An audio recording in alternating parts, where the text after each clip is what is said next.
Assalamualaikum warahmatullahi wabarakatuh. Nama saya Intan Adelia Syawal dengan NPM 2401048089. Di sini saya akan membawakan materi mengenai sejarah dan perkembangan media baru. Media baru yang dimaksud di sini adalah komunikasi digital. Komunikasi digital adalah proses penyampaian dan penerimaan pesan antara komunikator dan komunikan demi efisiensi dan efektivitas penyampaian pesan di bidang pendidikan, politik, telekomunikasi, relasi publik, serta hubungan antar manusia.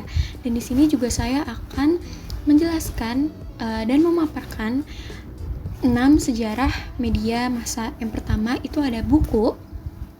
Buku ini muncul pada tahun 1400. Yang kedua ada koran, muncul pada tahun 1605.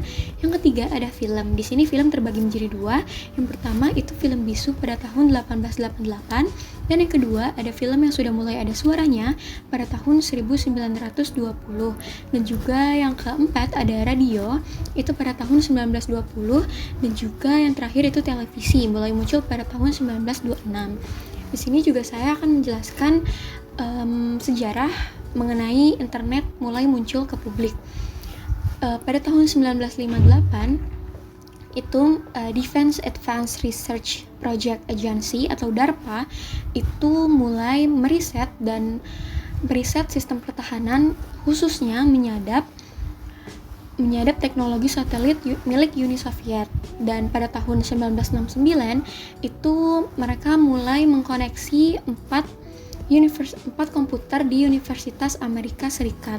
Dan pada tahun 1983 melalui proyek ARPANET, koneksi komputer ini ke 500 universitas, muncul mailing list dan email.